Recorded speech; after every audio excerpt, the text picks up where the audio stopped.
Good morning and good afternoon, everyone. My name is Alina Kutsko. I am director of the GLOBSEC Policy Institute. Welcome to our event, Public Opinion Across the Atlantic: What Potential for Renewed Cooperation? The event is organized in cooperation with our great partners from the Pew Research Center and Körber-Stiftung. Among the diplomats and expert community, there is a certain feeling of relief these days, if not jubilation, that was generated by Joe Biden's election to the president of the United States. Pundits see the door opened for better and closer transatlantic relations that are also fit for the changed world. Today, we're going to examine the public attitudes that policymakers will have to work with in their effort to renew the transatlantic partnership. We'll have a close look at the recent polling done by the Pew Research Center and Körber in the US and Germany on the state of the transatlantic partnership, and also global views towards the US and China. We will also try to think about what implications these findings have for the rest of Europe. We will examine what could become potential issue areas for future transatlantic cooperation from a public perspective. I have three excellent speakers with me today to lead us through all the issues. Jacob Pauster, who is Associate Director of Global Attitudes Research at the Pew Research Center. Welcome, Jacob. Julia Ganter, who is Editor at the Berlin Pulse at Körber-Stiftung. Welcome, Julia. And Kinga Brudzinska, who is Head of Future of Europe Program at GLOBSEC Policy Institute. Welcome, Kinga. I also encourage the audience to ask questions and make comments either here on Zoom or on Facebook and Twitter streams that we will monitor. And I will now pass the floor to Jacob to start us leading through the recent opinion poll done by the two partners. Thank you, Elena. Happy to be here, happy to talk about these issues. Looking forward to the discussion on these very important transatlantic trends.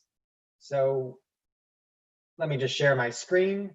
As we said earlier, this is about public opinion across the Atlantic and what potential for renewed cooperation. Just a brief overview, the Pew Research Center, we're a nonprofit fact tank that informs the public about issues and attitudes and trends shaping the world.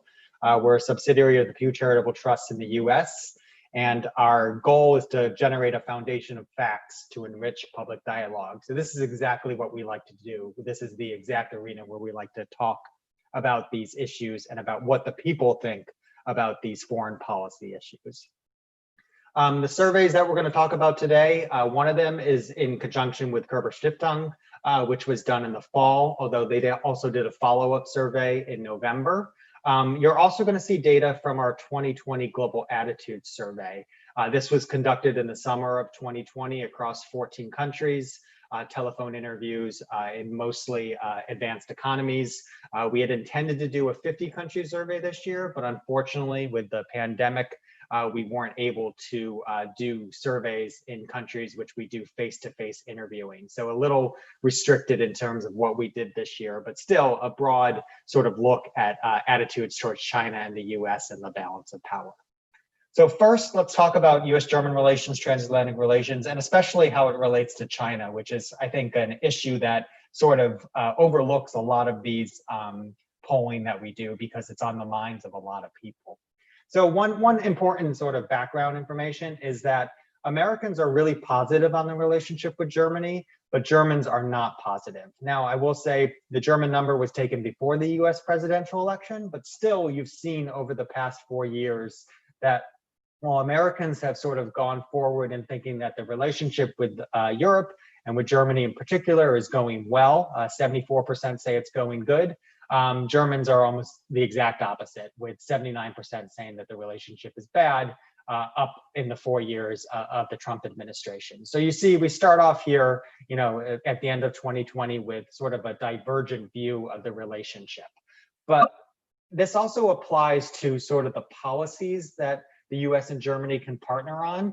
This year, we asked questions on whether the US and Germany can be partners on these various issues. And you can see here that Americans are, again, very likely to say that Germany can be a partner on virtually all the questions we asked about in terms of protecting the environment, promoting free trade. And you'll see here even dealing with China. Majorities of Americans say that they can work with Germany on this. On the other hand, though, Germans are of the mind that they cannot work with the United States on these various issues. The gap on the environment is huge. Only 12% in Germany say this versus 76% in the United States. But you'll also notice, too, that there's a gap on China. 60% of Americans say that they can work with Germany on China versus only 28% of Germans who say the same. So there's a big gap in public opinion in terms of working on some of the biggest foreign policy issues of the day. In the United States, there is some partisan differences on whether Germany is a partner on these issues. For the most part, Democrats are more likely to say than Republicans that Germany can be a partner on these various issues. But I will say that in terms of partisan differences in the United States, this is actually fairly small. There's a lot of other issues where the gap between Democrats and Republicans is much larger. So a 10-point gap is a gap. The difference, but it's not as big as it would be on some other issues, especially when it comes to domestic politics. And then here too, dealing with China, Democrats are more likely than Republicans to say that Germany can be a partner on that. There's also some divergences in terms of who's the most important foreign policy partner for each country, and this also applies to China.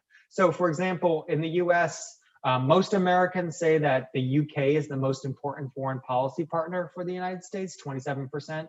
This is an open end. People could pick any country they want, so that's why that number is sort of relatively small. But you'll see the second choice of Americans is China. 14% of Americans say that China is the most important foreign policy partner for the US. And Germany is down at 10%, tied with Israel. So you do see some differences between the US and Germany on this, where Germans are much more likely to say that France is the most important partner, although in the post-election time period, more Germans now say the US, but still only about 6% or 7% of Germans say that China is the most important foreign policy partner. So you see that Americans are probably a bit more likely to think about China when it comes to foreign policy compared with Germans.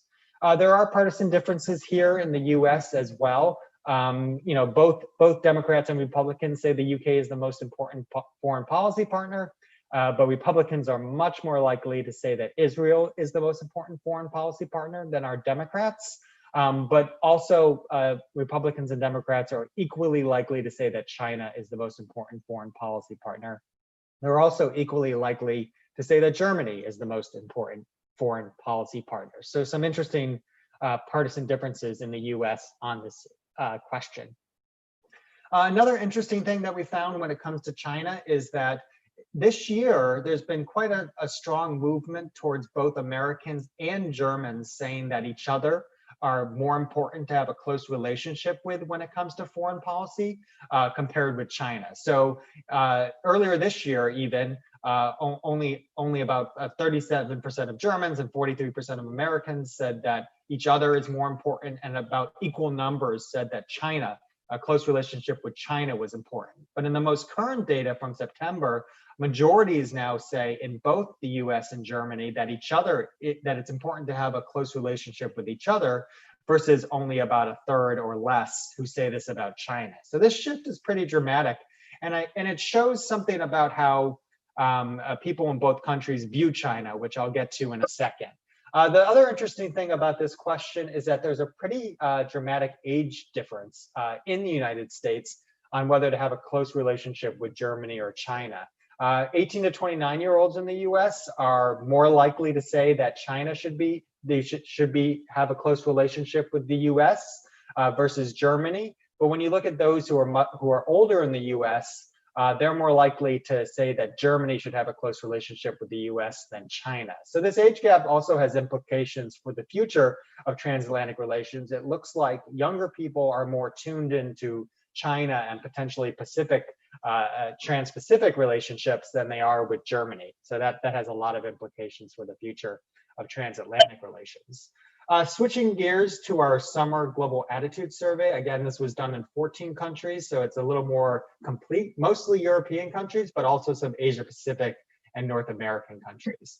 So the first takeaway from this data is that China is not viewed favorably in many of these countries.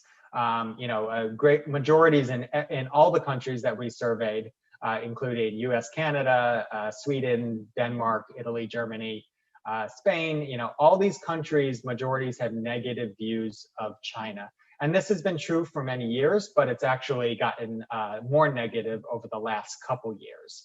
And then, of course, in Asia too, the three countries that we surveyed there, majorities have negative views of China. When you look at the overall median, 73% have an unfavorable view of China versus only 24% who have a favorable view of China across all these countries. And as I said, this has been a sort of dramatic change in opinions towards China in these countries. So you see, these are the trends in the United States and Canada. When we started asking this question over a decade ago, about only a third of Americans had an unfavorable view of China. That number is now 3/4 of Americans. So this is, the number of people in the US and Canada who now have an unfavorable view of China has changed dramatically over the last couple of years. And again, this is something new that we haven't seen, and it again has implications for how these countries deal with China. In the United States, there's a partisan gap on views of China, but I will say again, even though these gaps have appeared since we started asking this question 15 years ago, with Republicans being more negative towards China than Democrats, you have seen movement with more negative views of China across political lines in the United States, with Republicans generally being more concerned about economic issues, tariffs, those kinds of things, and Democrats being more concerned about human rights issues. But together, the movement is pretty clear in the United States. There's also been movement in a lot of the European countries we surveyed.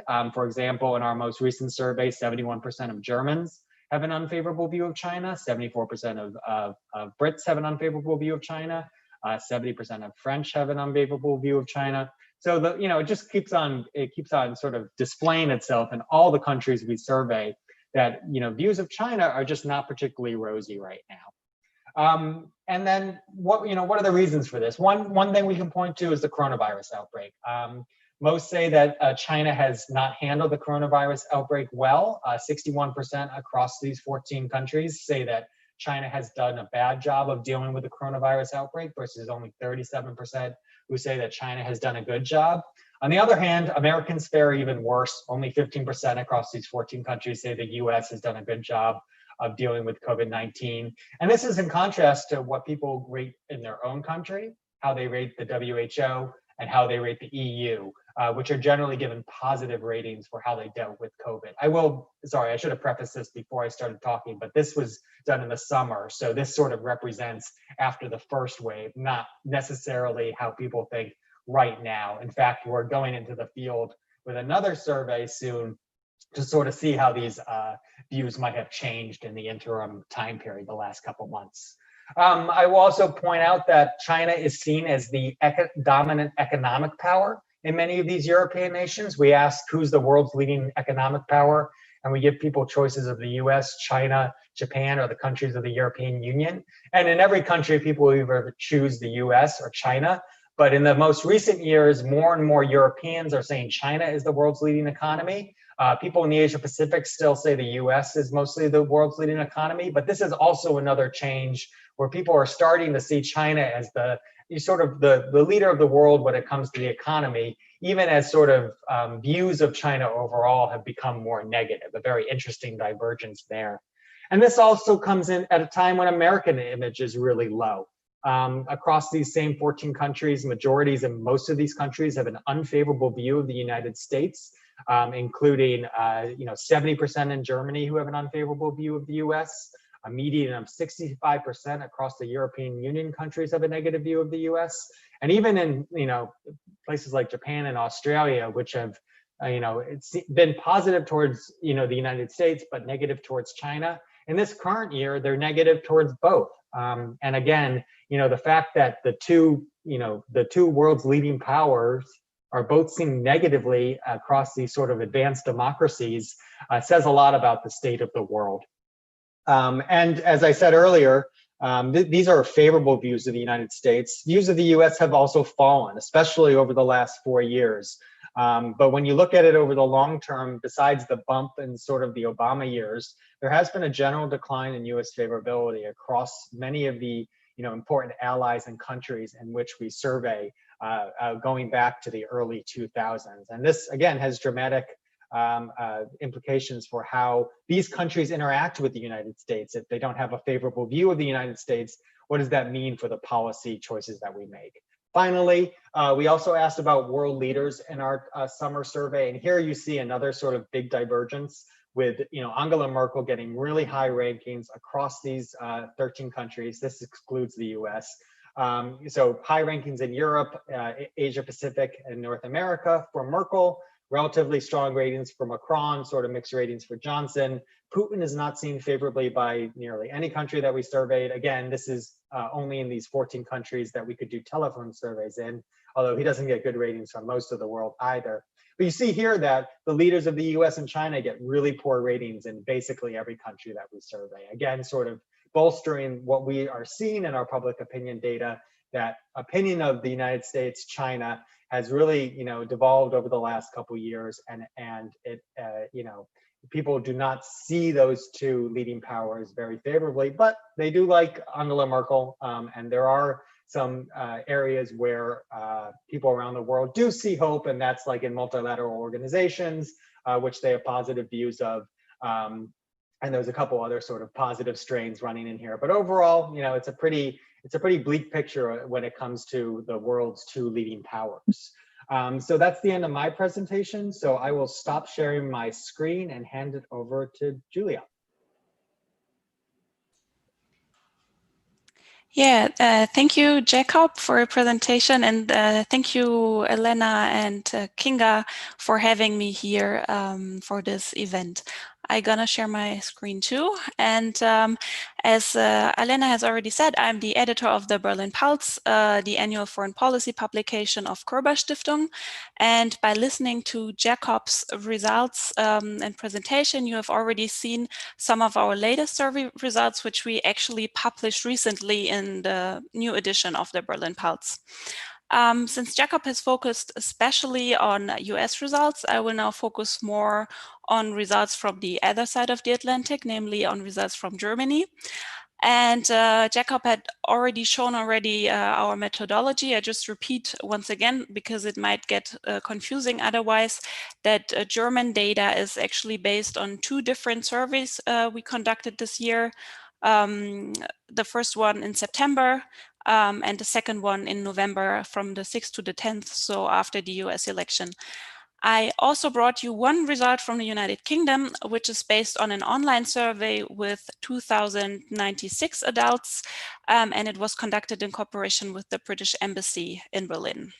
So let's have a look at the first results, which is actually from the pre-election data, so from September, when we asked Germans in September what they perceive as the greatest foreign policy challenge for their country. Relations with the United States and Trump ranked with 25% of responses on the third position after migration and relations with Russia and Putin.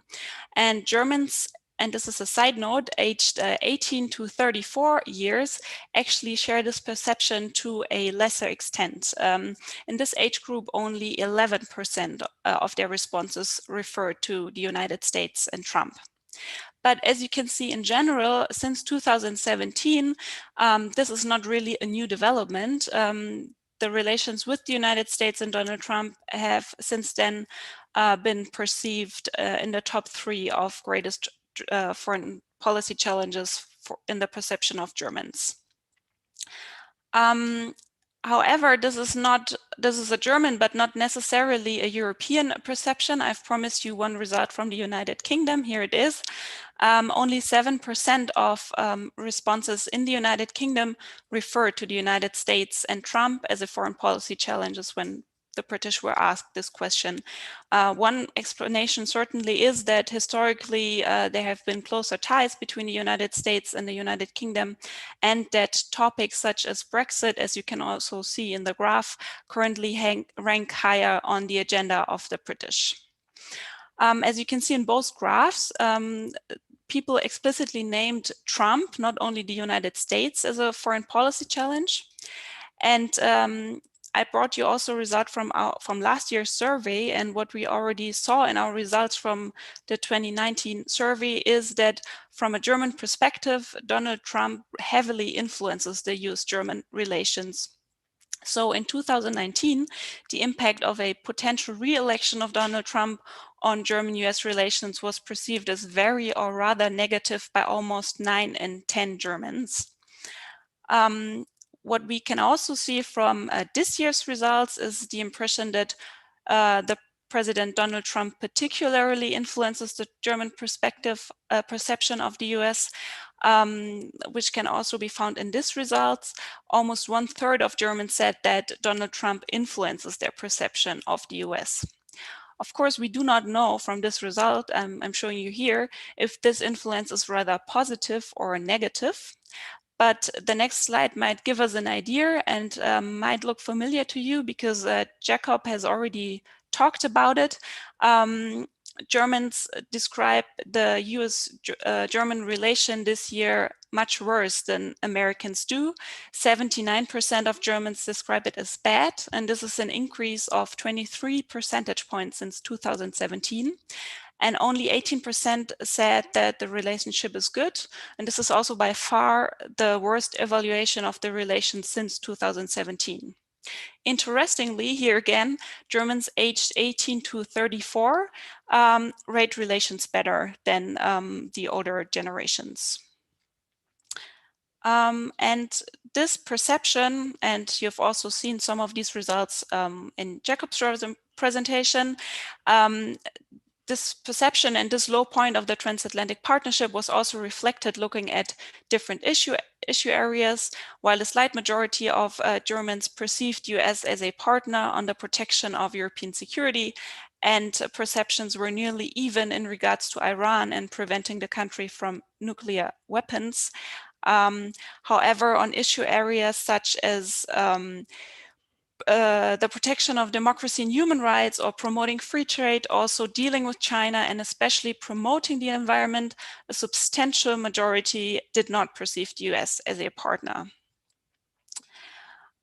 When we look now on another angle and shed light on this aspect, namely how Germans rate the state of US democracy in September, we can see that on a scale from 1 to 10, where 1 stands for not at all democratic and 10 means fully democratic, Germans rated their country with 7.9 points, but the US with only 5 out of 10 points. So the US is in par with Poland here and slightly ahead of Russia.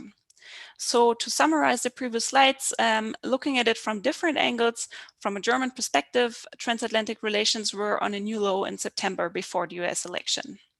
And this leads me directly to our November results. So the survey we conducted a few days after the US election. What this graph illustrates perfectly is the impact of the US election on German perception of the US. So we asked Germans about the most important partner for their country.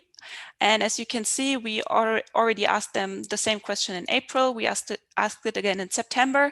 And Germans, only 10% of Germans answered in April and September that that the United States is the most important partner.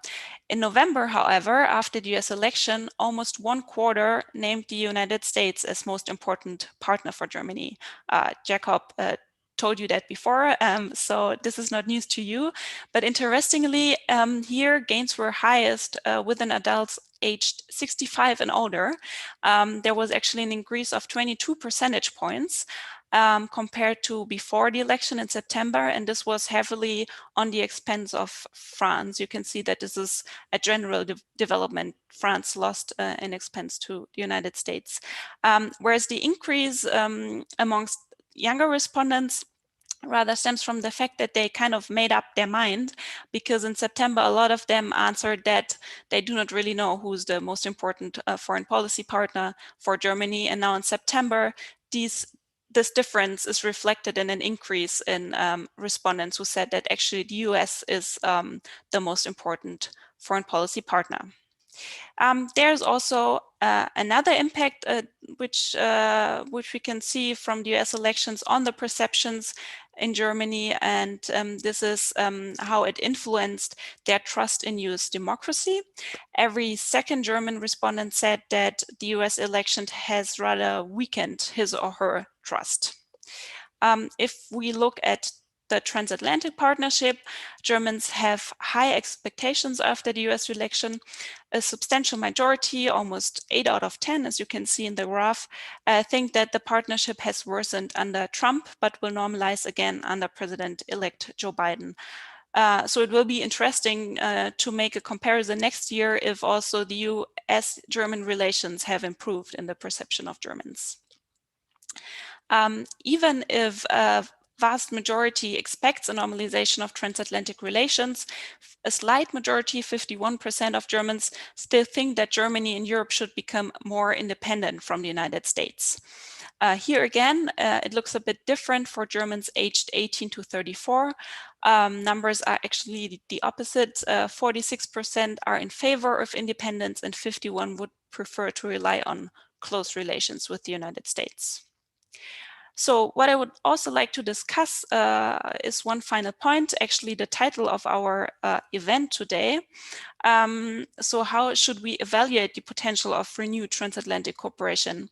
As you can imagine, I will try to answer this question based on the perception of the German public, so based on our results.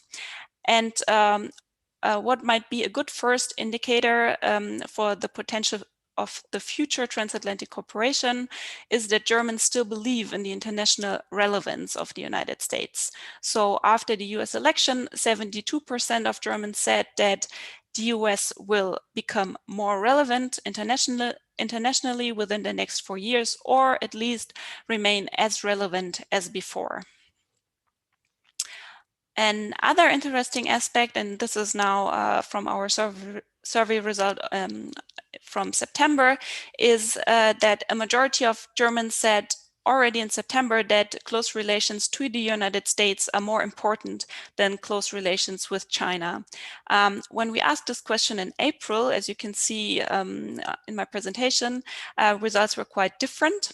The number of Germans saying that close relations with China are more important were almost equal to the number of Germans saying that considering close relations with the US is more important. So what we can see in September is that responses went back to kind of normal, meaning that they are more or less identical to the results of 2019. And what changed continuously, however, is that every time we ask, few Germans considered equidistance as an option here. Still, you might ask yourselves, what happened in April that results have changed so much? And a possible explanation was kind of already given by Jacob before, and I would use the same argument actually. It's that it could be that the COVID-19 pandemic affected the perception of the United States more negatively in April than the perception of China. This is from our survey from April, and you can see that in April China was perceived as kind of a better crisis manager than the United States. The virus was under control, numbers decreased, whereas in the United States, number of cases and deaths were increasing tremendously. China was also in the media, at least here in Germany, due to its distribution of masks and other medical equipment in countries such as Italy. But since then, China's mask diplomacy was discussed more critically in Germany, and China had again more bad media due to other events and actions, for example, the Hong Kong security law, Xinjiang, or Huawei. So we could see the April results rather as an exception, and the corona pandemic could be the explanations that results have been so different in April. Coming back to the potential of renewed transatlantic cooperation, so we already had now the remaining international relevance of the United States and a preference for close relations with the United States in comparison to China. And another result that might hint to the potential is that a vast majority of Germans say that democracies are better suited than not the non-democratic states to meet international challenges such as pandemics and climate change. So in comparison to countries like China, Germans might perceive the US as a democracy better suited as a partner to tackle these challenges. And from a public perception, this increases certainly the potential for cooperation. But of course, I also have to mention here that trust in US democracy was low in September, and the US democracy got only 5 out of 10 points and deteriorated even more due to the US election. So the German public perceived the US less democratic than one might expect. And at least in September and November, Germans probably would not name the US as a democratic showcase model.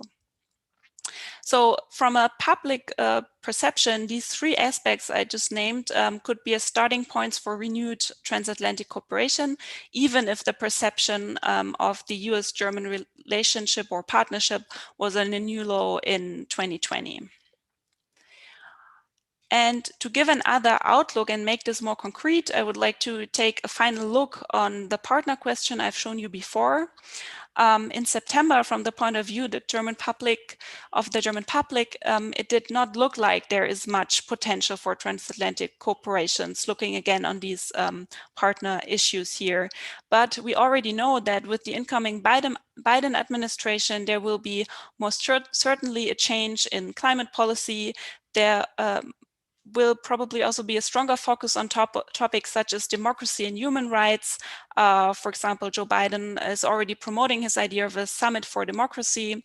And also Europeans and Germans understood in the past 4 years that, that it's necessary that they become more independent, also in regards to the protection of their security. And in general terms, a slight majority of the German public, as I've shown you before, also thinks that more independence from the United States would be necessary. Yet regarding China, things are more difficult. The German and European strategy towards China is more moderate. And also regarding trade policy, it will remain difficult for both. However, maybe some of you have watched our Berlin Forum last week, and our foreign minister, Heiko Maas, has talked about the possibility of a new trade deal there as well. So my guess is that these policy changes might also change the public perception, but we will only know next year when we continue to poll the German and the US public. And maybe one final point, what we already know now and what Jacob has already shown you as well is that on the other side of the Atlantic, Americans perceive Germany as a partner on all issue areas. And looking at it from the perspective of the public, this might be also a good starting point for renewed cooperation. Yeah, and with this final remark, which I hope was a bit more positive than the beginning, I come to an end. If you're interested in these and other results from Germany, the United States, and the UK, you can visit our website. And the Berlin Pulse actually does not only consist of the annual survey, but also of it also includes interviews and contributions of different international experts and policymakers. So you might find some interesting contribution for further reading too. Thank you. Thank you so much, Julia and Jacob. Kinga, I will go now to you. What we see from the opinion polls is that the world seems to be rather bleak. Nobody seems to like the 2 available hegemons, the United States and China. Merkel is still getting high scores, but is going to be on her way out. What do we make out of it in Central Europe, especially taking in the perspective that the United States have historically been very important for the region? Thank you very much, Alenka, for this question. And thank you for Jacob and Julia for the interesting presentations and presenting the outcomes. I would like to start with saying that, yes, I will talk about the Central Europe, but please have in mind that Central Europe is also does not have a one voice, and the attitudes in different countries matter. So Slovakia's public attitudes towards US will be different than those in Poland or Baltic states. The countries that I know the most of is Poland and Slovakia. So in my remarks, I will also refer to them. At the presentation of Jakub, he said that Americans are positive about Germany, but Germans are not. I have to say that in case of Central Europe, both Americans and Germans are viewed positively. We conducted a survey. It was done between September at the 9th September and the beginning of October. And I will do self-promotion here that next week on the 10th of December, we will release our annual polling called GLOBSEC Trends. So I invite you to follow our results as well. They are different, of course, in the scope and in the approach to those presented today, even though I picked up on one question that is relevant. So in our survey, which was done for my presentation, I will refer to Visegrad 4 countries and Romania and Bulgaria.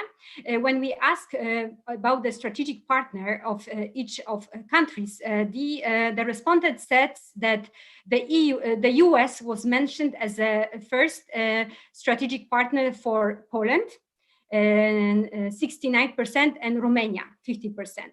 But in Slovakia, Czech Republic, Hungary, and Bulgaria, Germany was on the first place. Interestingly, Russia was on the second place for Slovakia, Bulgaria, and Hungary.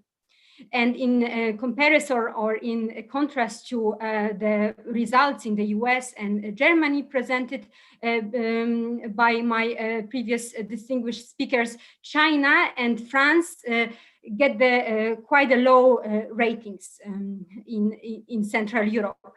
China was mentioned by 32% of respondents in Hungary and 23% of Czechs, which means that if we look about strategic partners for Central Europe, we are mainly talking about the United States, Germany, and Russia. Those are three powers that play in or are in the public imagination of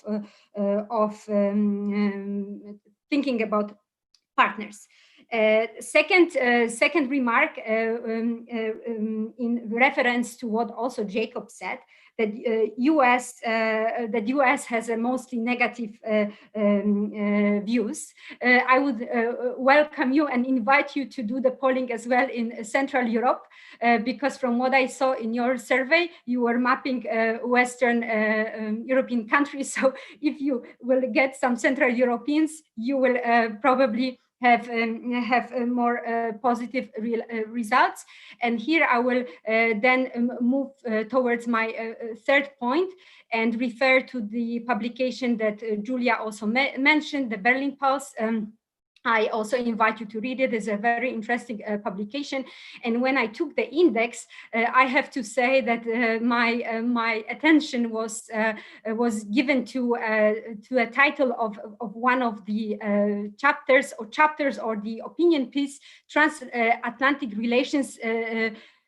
Transatlantic relations are irreplaceable. And then it follows, there were brighter and darker moments. And I think it also really well reflects how Central Europe is thinking about the United States, and actually how the administration of Donald Trump, not everywhere, but in Poland, did not have a negative impact in terms of public attitudes, but also in bilateral relations.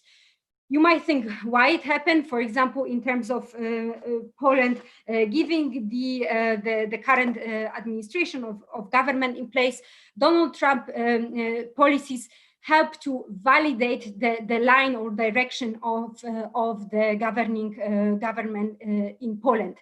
While Donald Trump criticized the United States and Germany, this was something that kind of validated the not the attitudes, but rhetorics taken over by the government. The second issue, and it was also mentioned in the Körber Berlin Post publication, was the the energy policy and the Nord Stream 2. Minister of Foreign Affairs from Lithuania, in his article, yes, he mentions that probably Nord Stream 2 is an issue that divides divides Central Europeans with Central European. They have a Central Europe and Germany has a different view on Nord Stream 2. Hence, here the policies and sanctions by the Trump administration played into the positive narratives that were shaping it. Central Europe. Another initiative that is positively viewed is the 3Cs initiatives, not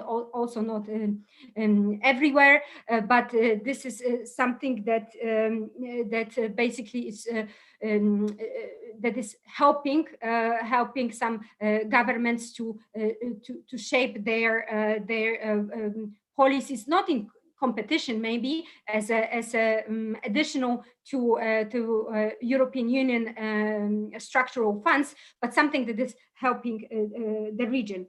For Poland, it was also very important, the visa policy.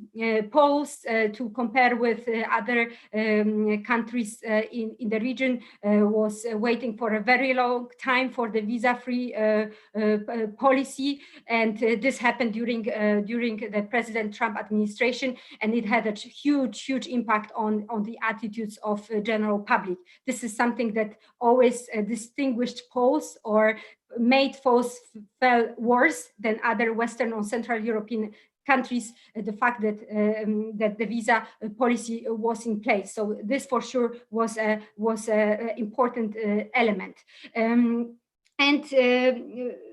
Finally, the Russia policy. Russia has not been so evident in your results and the opinion poll, but this is of course the country that provokes a lot of emotions in Central Europe, mostly in Poland. In Slovakia, we have public attitudes that is more favorable for Russia, and then the government that has a different approach. Let me also maybe comment on the last point that Julia was mentioning about the how democracies are coping with the challenges of the 21st century. I agree that this was actually a moment that when we met for the seminar earlier in July, China and the mask diplomacy was seen more positively in the region. This also has changed here. And on the lighter note, it's not a promotion, but I think it gives a really good reflections on how democracies and authoritarian regimes deal with challenges like a pandemic. And I think here we will find both negative and positive arguments from both sides. Of course, in democracies, there are more trade-offs, and democracies cannot impose such harsh measures as any authoritarian government. But there is a really good series called The Barrier. It's a science fiction series where you find Spain in 2045, and this is the country that is on the brink of the Third World War, and it operates under the pandemic, in the pandemic mode, where they are still looking for the vaccine. And how also it shows, and I think it's a science fiction movie, but it also nicely rings a bell and provokes us to think what the humankind what can do to survive. So we see there a situation when, of course, due to the pandemic and the constant disinfection of everything, the country has water is runs out of water. So there are certain doses of the water that they allocate for certain sectors of the population, and also basically there is no trees and green. The cities are completely gray and sad. So first, it shows, and also there is a policy of taking kids away from their parents to test them against the vaccine. So because there was no other solution, and they are provoking the virus inside the children's bodies, then to treat people that are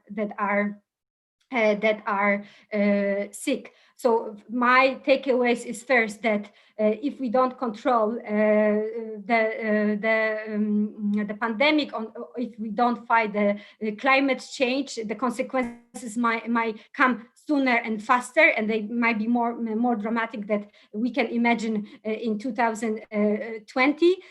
Second, that in the situation of the panic, the systemic transformation went very fast. So it's an alert of caring about democracies and taking it for granted, and restriction, even following the measures not to go too far. And third, that whatever we want or not, the social the inequalities in the world are not disappearing, and with the pandemic they will even deepen in the Western societies. So this alliance for democracies that Julia was also referring to, I know that they are referring more to the technological dimension of globalization, but this is something that we have to take care of and not abandon. I will maybe end up here, and I will invite our participants to ask the questions. Thank you so much, Kinga, for actually making two positive things. First one, of course, is that Central Europe still has a very positive image of the United States, but also European partners. The problem here that I see is similar to the German and the US view of each other, is that while Central Europe might see other countries as a reliable and good partner for them, I have not seen Central European countries on the list of priorities on neither the United States nor Germany. So there's potentially might be a gap that needs to be worked through. But thank you also for highlighting the importance of the boosting democracy now, to making sure that we still rely on the most efficient form of government. I want to go back to Jacob with a few points and rather questions that I want to ask you about the presentation, but also please feel free to bring in other data that you have at your disposal. So the first question is about the generational shift that you alluded to in one of the questions, where young people are more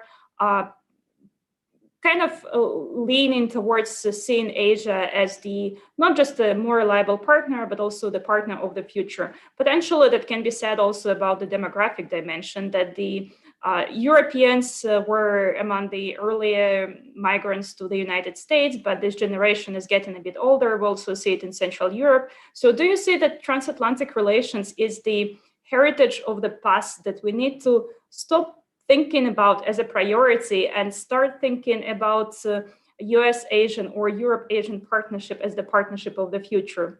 And the second question concerns both the democracy and the technology aspect that Kinga was alluding to.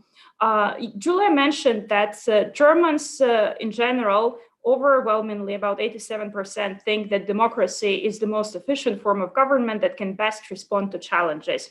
Do you see similar trends in the United States? But also interesting to see, to compare that Germans think pretty highly about democracy in Germany, but strongly believe that other countries somewhat fail in their democratic achievements.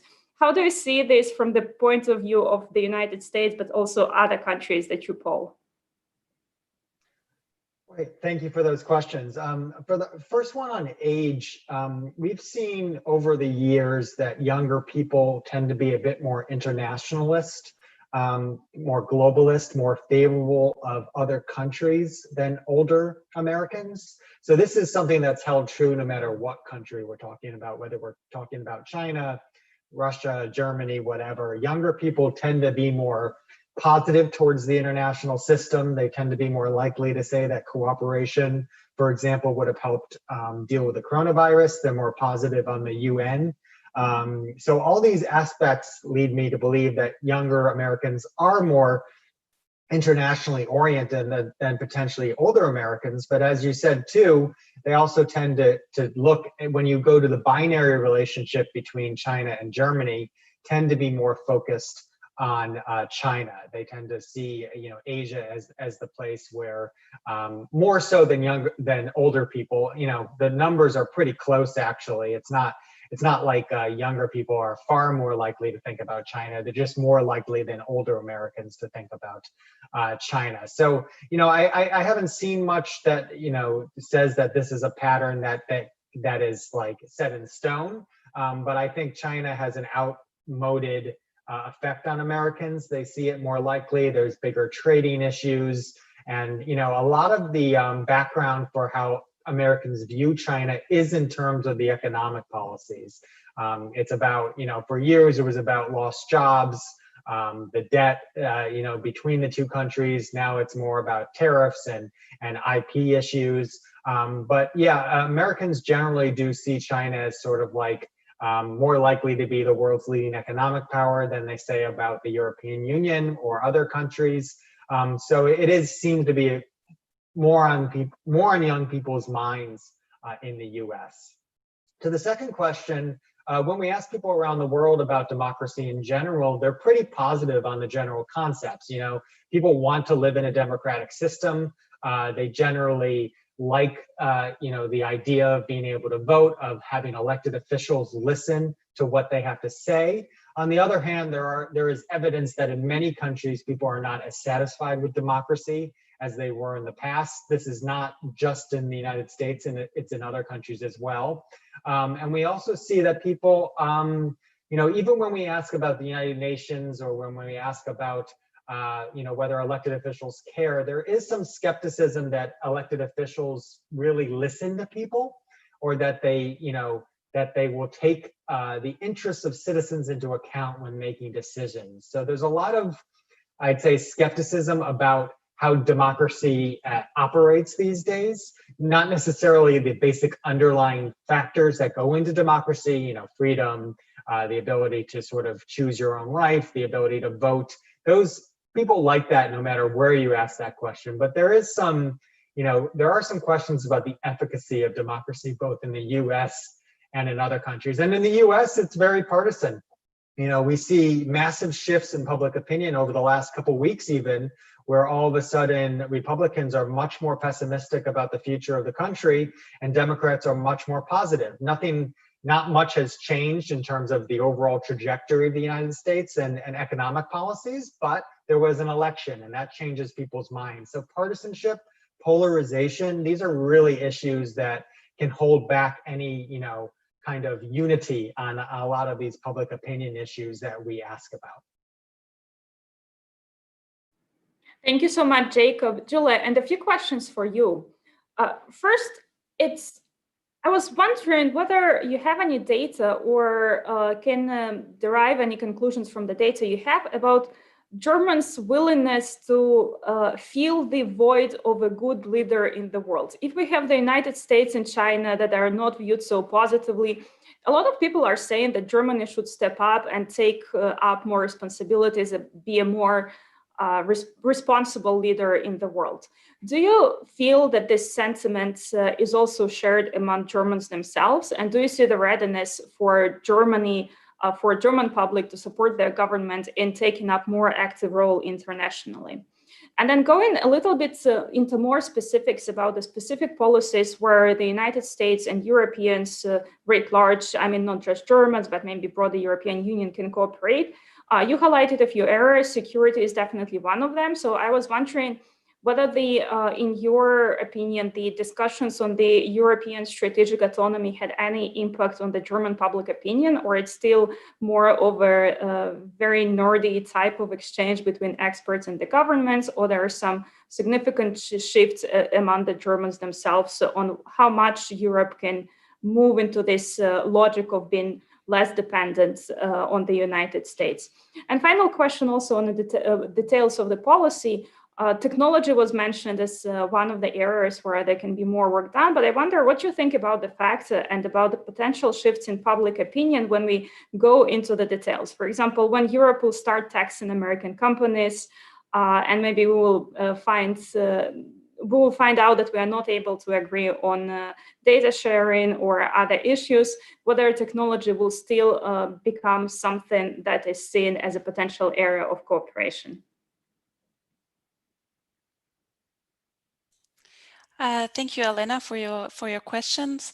So the first one is actually one that that we have in our data about if Germany should step up and increase its role in the world, because other countries are asking for it and claiming it, and Germans are kind of showing restrained. And this is actually something we're asking since 2017 in our survey, if Germany should become more strongly involved in international crises. And we haven't seen much changes in the data since then. So it's more or less, since we started polling these questions, always a slight majority in favor for restraint. So Germans, even if you've seen the data that Germans in 2020 at least prefer to become more independent, a slight majority from the United States, they still a slight majority, not a majority, but 49% of Germans said this year that they prefer restraint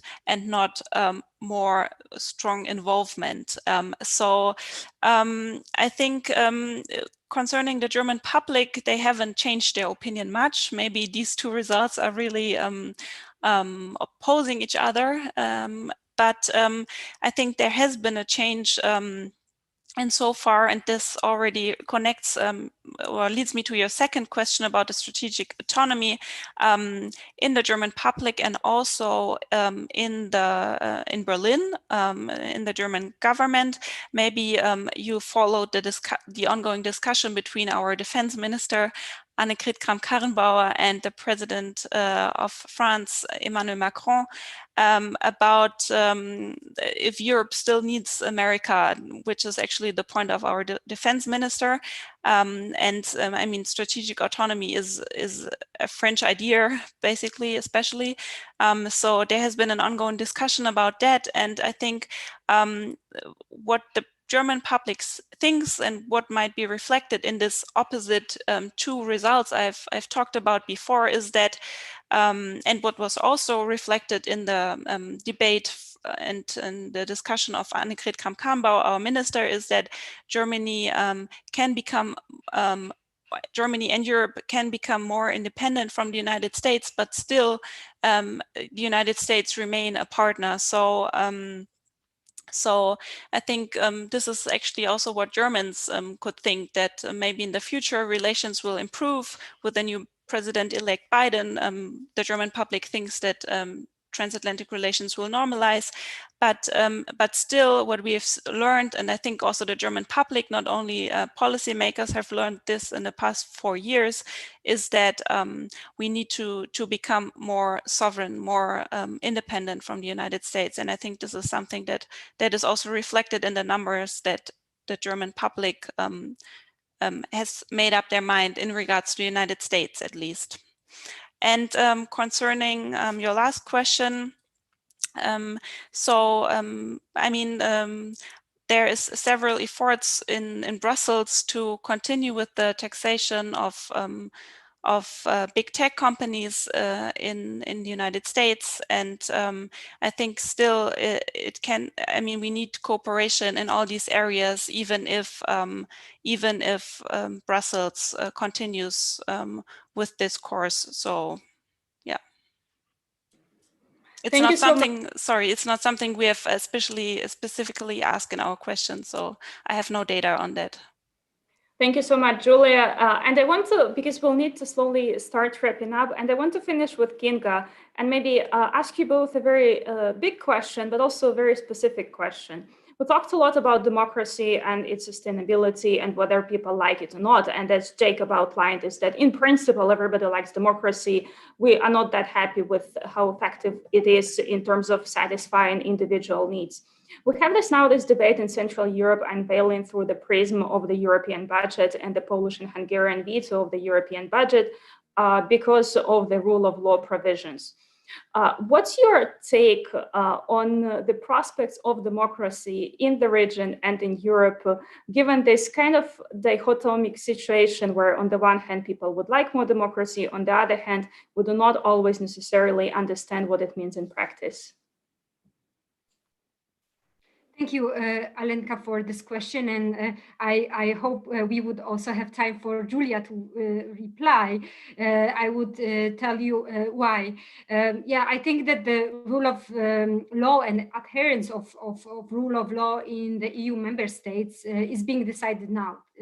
This discussion of ours is also really timely, given that now there are the negotiations between Poland and Hungary and the EU, and foremost Germany are taking place. I think Germany is seen as to contrast a little bit with France, is a country that is able and it's really effective in striking compromises, and is a country that and also it's due to Chancellor Merkel, who knows the region better than any other EU leader. So definitely the presidency of Germany is put in a difficult position, but I think it also helps to negotiate and talk to Poland and Hungary.